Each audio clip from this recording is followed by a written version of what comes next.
안녕하세요, 홍씨입니다. 오늘은 더 2026 K5입니다. 이번에 연식 변경된 신형 K5는 프레스티 기반의 기본 옵션들이 들어간 베스트 셀렉션이 신규 트림으로 나왔는데요. 이는 고속도로 주행 보조와 LED 라이트류, 실내 옵션들이 기본적으로 들어가지만 가격 상승이 없다는 게 특징입니다. 실내 컬러는 총 8가지를 고를 수가 있는데요. K5는 특이하게도 트림마다 선택이 달라집니다. 2.0 따로 있고 1.6 터보 따로 있고 하이브리드 전용 등이 따로 있는데요. 오늘 제가 시승해볼 차량은 LPI 차량이기 때문에 선택 가능한 외장 컬러는 총 5가지가 됩니다. K5의 휠 선택권은 16, 17, 18, 19 총 4가지가 있는데요. 저는 그 중에서 가장 기본 트림인 트렌디이기 때문에 16인치 휠 사양입니다. K5의 파워트레인은 2.0 가솔린과 1.6 터보, 가스차와 하이브리드 총 4가지 파워트레인을 가지고 있습니다. 이 중에서 제가 연간 유류비를 계산을 해봤는데요. 연간 2만 킬로 주행 기준 휘발유는 리터당 1,744원, 가스는 1,094원으로 가정했을 때 가장 적은 유류비를 가지고 있는 차량은 176만 원의 하이브리드가 되고요. 반대로 가장 많은 유류비를 가지고 있는 차량은 276만 원의 2.0 가솔린에 해당합니다.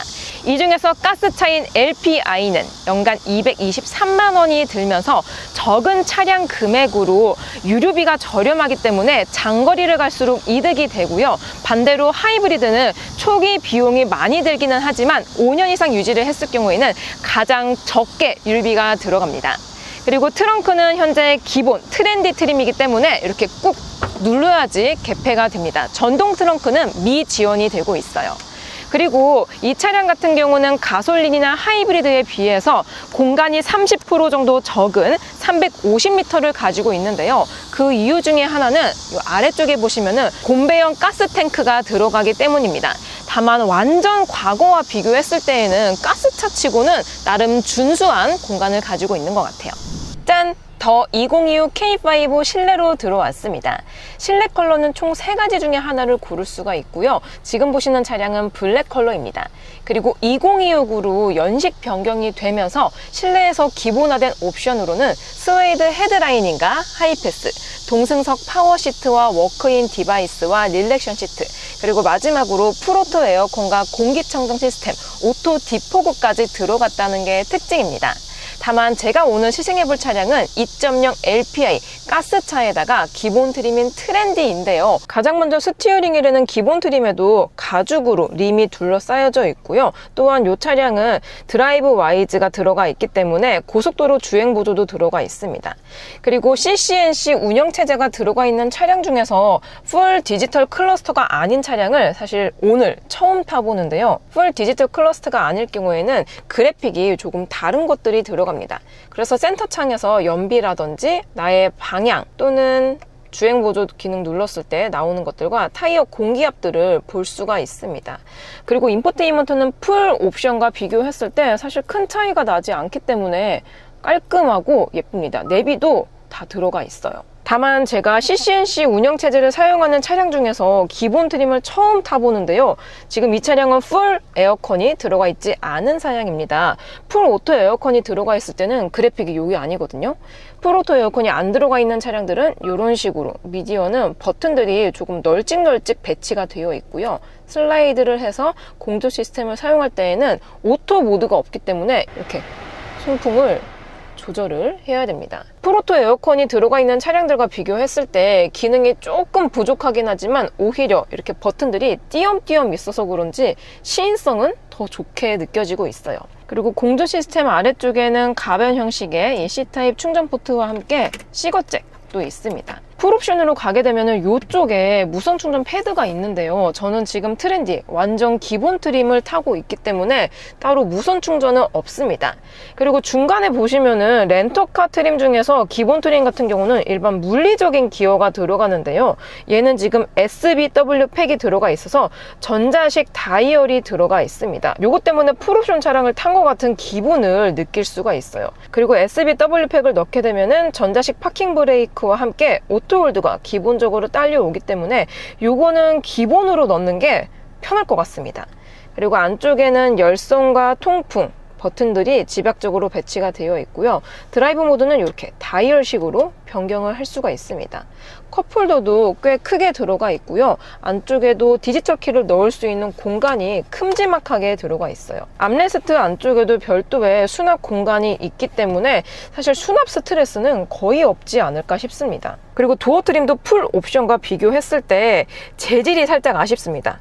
모두 다 플라스틱으로 들어가 있고 이 팔걸이 부분만 가죽으로 둘러싸여져 있습니다. 그리고 앰비언트 라이트도 마찬가지로 미적용이 되어 있기 때문에 야간에서의 감성도 살짝은 부족하더라고요. 렌터카 완전 기본 트림을 감안하더라도 파노라마 선루프를 선택을 할 수 있기 때문에 이렇게 개방감도 챙길 수가 있고요. 그리고 룸램프를 보게 되면은 이게 2025로 오면서 백색 등으로 기본화가 되었거든요. 확실히 풀체인지 직전에 연식 변경이라서 그런지 패키징은 상당히 마음에 듭니다. 저는 그럼 시승을 나가볼게요. 고! 짠! 저는 더 2025 K5를 타고 도로에 나왔습니다. 먼저 연속된 방직턱 구간을 넘으면서 승차감을 느껴볼게요. 첫 번째 방직턱입니다. 어이구, 굉장히 편안한데요? 한 번 더 방직턱을 넘었을 때 와, 이 노면의 요철이나 충격들을 고급스럽게 흡수를 시켜주고 있습니다. 이 방직턱은 좀 높거든요. 그리고 맨홀도 같이 밟아볼게요. 하고 맨홀 소리는 좀 큽니다. 사실 이 구간이 제가 며칠 전에 2026 아반떼로 넘었었는데요. 아반떼는 물론 체급도 다르고 가격도 다르기 때문에 편안하다라고 느껴지진 않았습니다. 그러다가 이렇게 K5 신형을 타서 그런지 굉장히 럭셔리하고 편안하게 느껴지네요. 저는 2.0 LPI 중에서도 트렌디 기본 트림을 시승하고 있습니다. 그래서 16인치 휠이 장착이 되는데요. 이렇게 되면 타이어 편평비가 넓어지기 때문에 아무래도 노면에서 오는 진동도 걸러줄 수가 있고요. 소음들도 좀 더 걸러줄 수가 있습니다. 그리고 현재 시승차의 타이어 공기압은 전류는 37psi, 후륜은 36psi로 맞춰져 있습니다. 가장 이상적인 공기압이죠. 그러다 보니 거의 뭐 위급 K8이라든지 그랜저를 능가할 정도의 하체 감각을 K5에서 보여주고 있습니다. 이게 저도 편안하긴 한데 화면으로 봤을 때 여러분들도 뭔가 좀 편안하게 느껴지네? 라고 보이시지 않으신가요? 약간 가스라이팅. 그리고 이 구간은 간헐적으로 맨홀이 정말 많은데요. 이런 구간을 갔을 때에도 나름 충격들을 하부에서 많이 흡수를 시켜주고 있습니다. 그래서 그런지 편안하게 느껴져요. 그리고 이번에는 오프로드까지는 아니지만 거의 오프로드에 준하는 도로를 가고 있는데요. 이 구간은 아무래도 노면 상태가 정말 안 좋아서 그런지 자잘자잘한 진동들이 계속 실내에 유입이 되고 있습니다. 땅꺼짐 있는 부분에서도 덜컹하고 약간은 신결지적으로 반응을 해주긴 하지만 동급 중에서는 나름 편안하게 반응을 해줍니다. 그리고 다시 방직턱 구간을 넘어왔는데요. 편안하긴 하지만 그렇다고 윗급하고 비교했을 때 똑같진 않습니다. 그 디테일의 차이들이 있는데요. 가령 예를 들어서 방금처럼 방직턱을 넘었을 때 한 번 더 넘어볼게요. 이렇게 방직턱을 한번 덜컥 넘고 나서 잔여 진동들이 살짝 머무는 편에 속합니다. K5 같은 경우는 올해는 아니지만 내년이나 내후년에 풀 체인지가 예정이 되어 있는 차량인데요.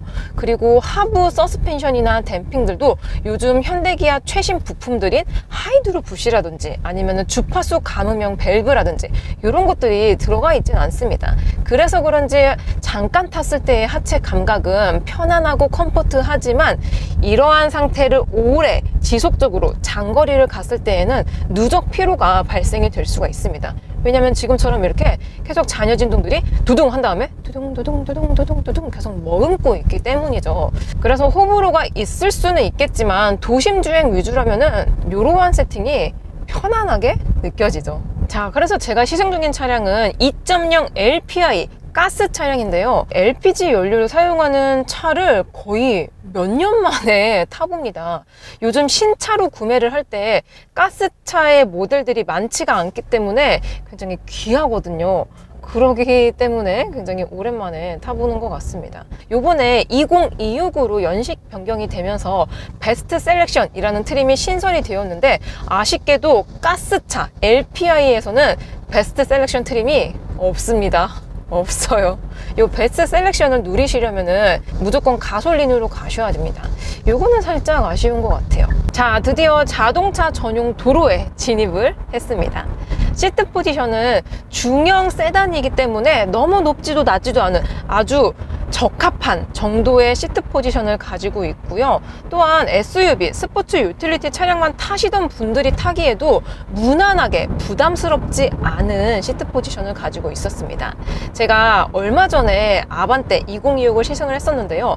아반떼는 체급도 작고 또 그리고 전고가 낮게 나온 차량이기 때문에 의외로 시트 포지션이 굉장히 낮은 편에 속해서 SUV만 탔었던 분들은 뭔가 좀 불편할 수도 있겠다 싶었거든요. 근데 K5는 정말 높지도 낮지도 않고 안정적인 높이를 가지고 있습니다. 그래서 운전하기가 편하네요. 자, 그리고 이번에는 2026 K5의 정숙도를 체크해 보겠습니다.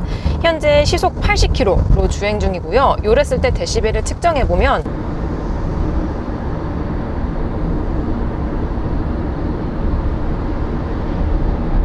이 정도 데시벨이 들립니다. 그리고 동일하게 시속 80km에서 윈도우도 내려볼게요.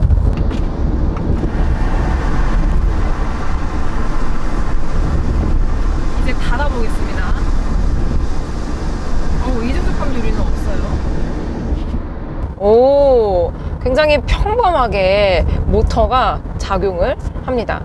아무래도 외부 소음 유입을 완벽하게 막아주고 있지는 못하지만 그래도 크게 거슬리는 소음들은 어느 정도는 잘 막아주는 편에 속합니다. 그래도 기본적인 유리, 윈도우 두께가 살짝 두껍게 들어가 있거든요. 그래서 그런지 지금 이렇게 옆에 차가 지나가더라도 소리가 들리긴 들리죠. 그렇긴 하지만 크게 들리지는 않습니다. 그리고 현재 속도 감쇄 구간, 빨래판 구간을 진행하고 있는데요. 요랬을 때 로드 노이즈는 생각보다 방음이 꽤 잘 되는 편에 속합니다.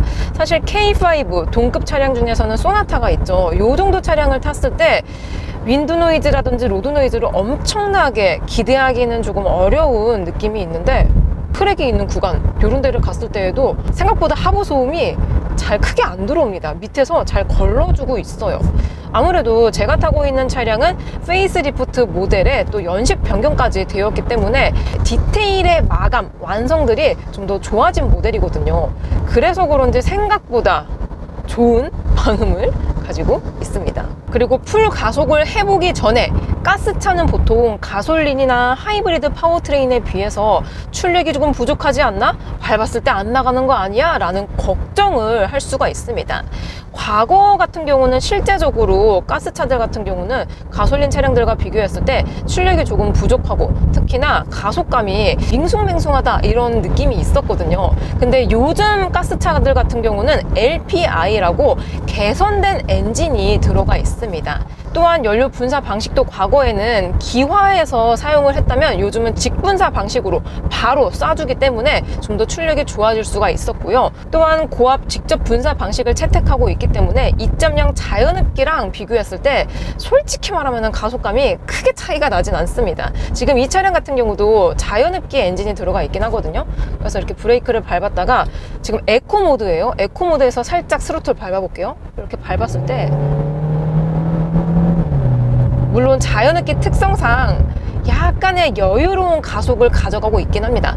그렇긴 하지만 과거 가스차들하고 비교했을 때 출력이 부족하다라고 느껴지지가 않는 거죠. 심지어 저는 지금 에코 모드인데도 불구하고 이 정도로 느껴지기 때문에 스포츠 모드로 바꾸면 얼마나 재밌게요. 스포츠 모드로 바꾸니까 이 클러스터 계기판 컬러가 쫙 레드 컬러로 변하면서 굉장히 화려해요. 뭐 감성은 거의 300마력대인데요. 자, 그럼 속도를 조금 줄였다가 저속에서 고속으로 풀악셀! 초반에는 RPM만 쭉 올라가고 가속감이 크게 느껴지진 않습니다. 마침 옆에 지금 E클래스가 있는데 초반 가속감은 느릴지언정 속도가 붙고 나서부터는 고RPM을 적극적으로 사용을 해주면서 가속이 굉장히 경쾌해집니다. 와, 가속감만 봤을 때에는 2.0 자연흡기랑 별 차이가 없는데요? 와, 그리고 고속에서 초고속력으로 진입을 하니까 오히려 뒷심 파워가 좋습니다.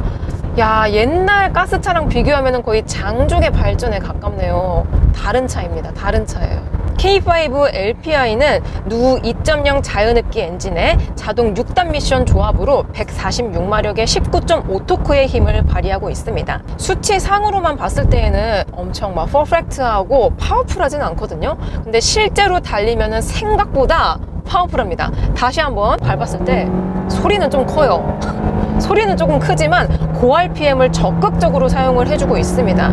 거의 5000에서 6000rpm까지 쭉 사용을 해주면서 출력을 남김없이 사용을 해주고 있는 거죠. 그래서 그런지 실제 가속력은 146마력짜리 차 같지는 않습니다. 체감상 한 100마력대 후반, 그러니까 180마력대, 190마력대 정도의 힘을 가지고 있는 차량들처럼 기민한 운동성을 가져가고 있습니다. 근데 누 2.0 자연흡기 엔진이 음색은 사실 좋진 않아요. 다시 한번 밟아볼게요. 쭉 밟았을 때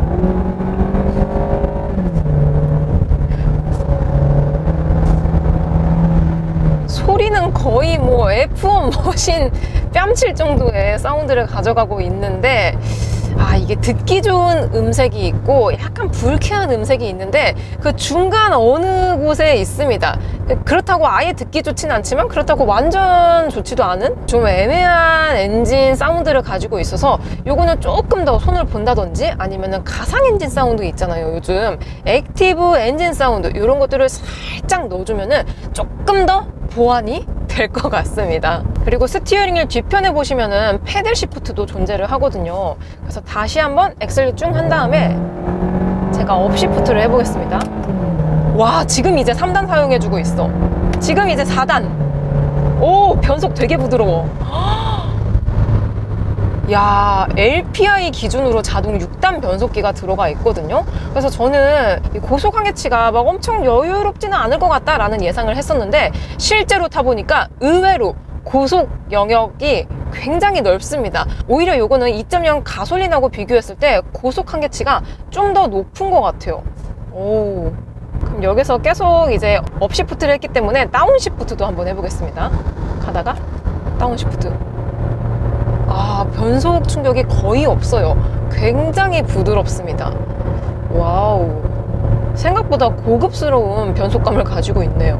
전방에 좁은 유턴 구간이 있기 때문에 신형 K5의 선의 능력도 한번 살펴보겠습니다. 저는 기본 트림, 트렌디 트림을 타고 있기 때문에 이 카메라 모니터링 시스템이 전방, 후방, 아니면은 하부 요 정도만 볼 수가 있습니다.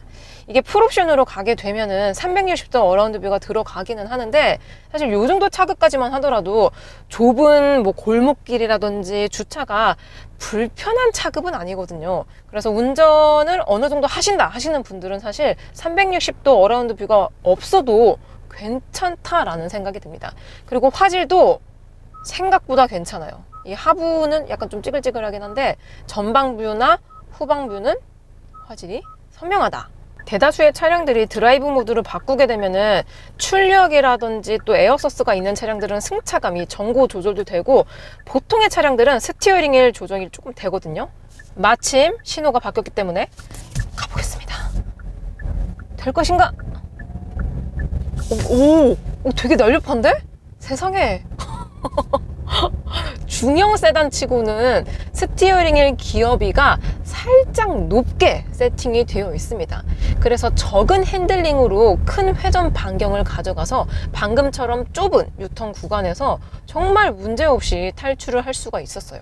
그 이유 중에 하나가 동급 중에서 이제 소나타가 있잖아요. 소나타 같은 경우는 약간 그래도 연배가 있으신 분들이 선호를 하는 모델이고 K5는 조금 더 젊은 층에서 선호를 하는 차량이다 보니까 분명 파워트레인 똑같은데 조금 더 젊은 층은 달리는 걸 좋아하잖아요.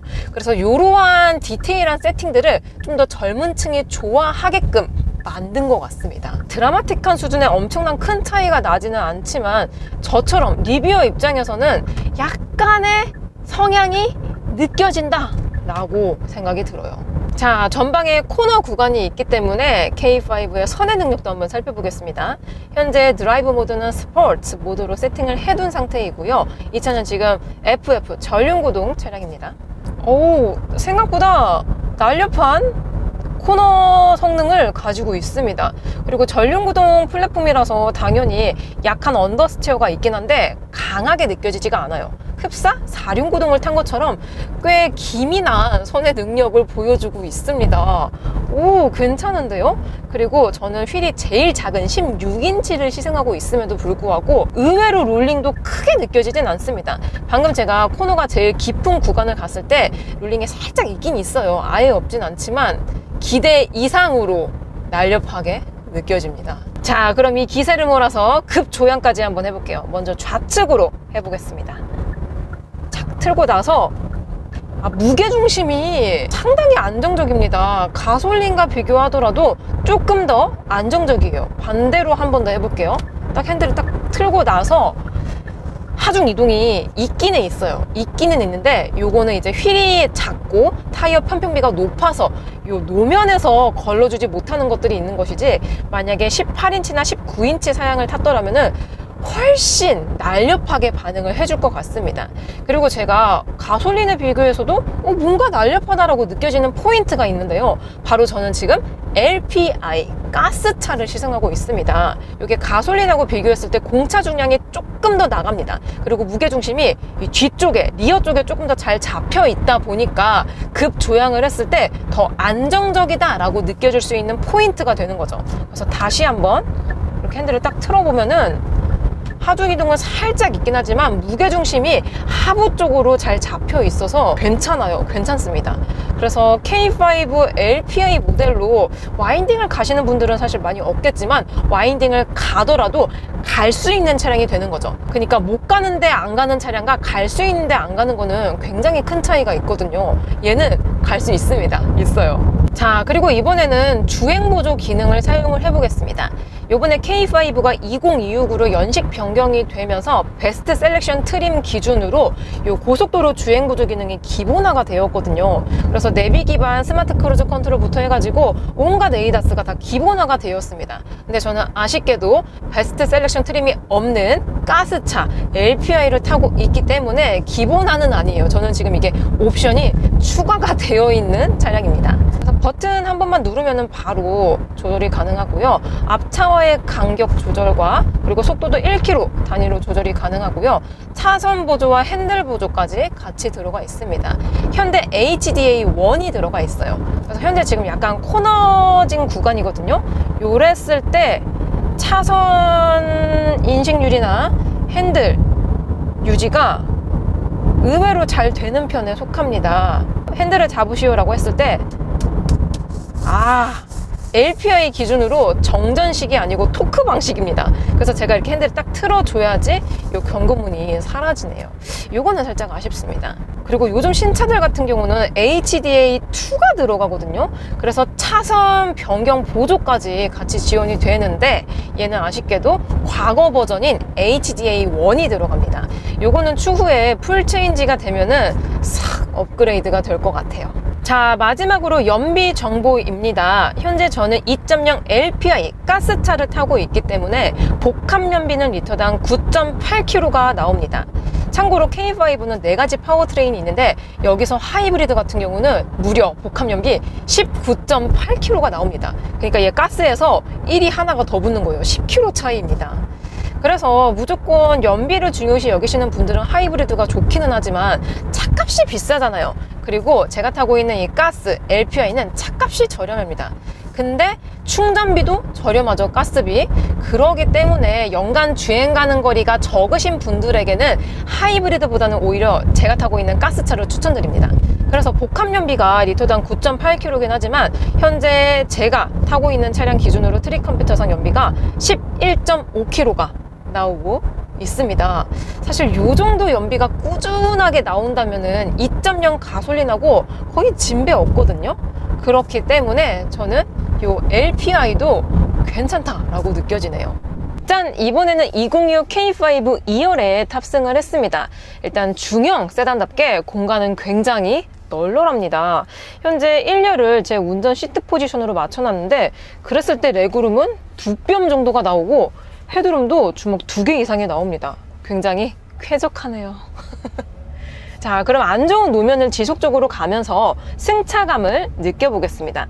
먼저 크랙이 있는 구간을 진행하고 있습니다. 요랬을 때 사실 노면의 요철들이 아예 안 느껴지진 않거든요. 어느 정도 노면의 요철들을 승객에게 알려주고는 있습니다. 근데 제가 얼마 전에 2026 아반떼를 탔거든요. 확실히 급 차이는 이러한 노면에서 확실히 느낄 수가 있습니다. 또 방직턱 넘어볼게요. 이렇게 방직턱을 넘었을 때 아반떼도 물론 괜찮았죠. 하지만 준준형에서 중형으로 넘어오니까 정말 말로 설명 못할 편안함과 안락함이 있습니다. 특히 저는 지금 16인치 휠 사양의 2026 K5를 실승하고 있는데요. 가장 작은 인치수라서 그런지 타이어 편평비가 가장 넓습니다. 근데 다만 이렇게 노면의 요철들이 심하면 심할수록 잔여 진동 등이 살짝 남습니다. 이런 것들은 주파수 감음형 슈바라든지 아니면 하이드로 부시를 사용하면 좀 더 잘 잡아줄 수 있을 것 같아요. 그리고 방직턱 구간을 계속해서 넘어보겠습니다. 방금 첫 번째 방직턱을 넘었는데요. 좌우 고조차가 동일한 둔턱에서는 진짜 이제 만인의 중형 세단이잖아요. 그러다 보니까 편안합니다. 편안해요. 노면의 굴곡을 서스펜션과 댐핑이 충격들을 충분히 흡수를 시켜주고 있어서 그런지 탑승자는 편안합니다. 다시 한번 방직턱. 이렇게 덜컥 넘었을 때 충격들이 뭔가 신경질적이지가 않아요. 그러니까 승차감은 확실히 중형 세단급은 와야지 편안하네? 라고 느낄 수가 있습니다. 다만 이게 지금 풀체인지 직전의 차량이라서 그런지 이런 서스펜션이라든지 댐핑들이 최신 이 부품들이 안 들어가 있거든요. 그래서 한 번 더 방직턱 넘었을 때 덜컹하고 나서 좋죠. 근데 그 이후에 잔여 진동들이 살짝 머금고 있습니다. 요거는 추후에 풀체인지를 통해서 조금 더 잘 잡아주게 변형이 되지 않을까 싶은데요. 다만 이 정도의 하체감도 불편하다라고 느껴지지는 않기 때문에 어떤 도로 환경이든 완전한 오프로드가 아닌 이상 충분히 안락하다라고 느끼실 수 있을 것 같아요. 그리고 K5 같은 경우는 최대 19인치 휠까지 선택이 가능합니다. 제가 19인치 휠 사양도 시승을 해봤었는데요. 19인치는 K5하고 궁합이 살짝은 안 맞는 느낌이 있었습니다. 드레스업 효과가 가장 좋긴 하지만 승차감에 있어서는 손해가 컸기 때문에 저는 개인적으로 16인치보다는 17인치라든지 18인치 정도가 K5하고의 궁합이 가장 좋게 느껴지더라고요. 자, 이렇게 더 2026 K5를 시승해 보았습니다. K5의 에어백은 총 9개입니다. 충돌 테스트는 KNCAP에서 85.2점으로 1등급을 받았고요. 리콜과 무상 수리는 LPI 기준 아직은 없습니다. 자, 그래서 풀체인지 되기 직전에 더 2026 K5 어떻냐? 신규 트림인 베스트 셀렉션이 나오면서 2천만 원대의 가성비 있는 중형 세단을 원하시는 분들에게 강력 추천드립니다. 또한 오늘 제가 시승해본 LPI 트림 같은 경우도 주행 가는 거리가 적으신 분들에게 괜찮은 선택지가 될 것 같아요. 저는 그럼 다음 영상으로 찾아뵙겠습니다. 오늘도 저의 영상이 재밌고 도움이 많이 되셨다면 좋아요와 구독 그리고 알림 설정까지. 다음 시간에 또 뵐게요. 안녕. 빵!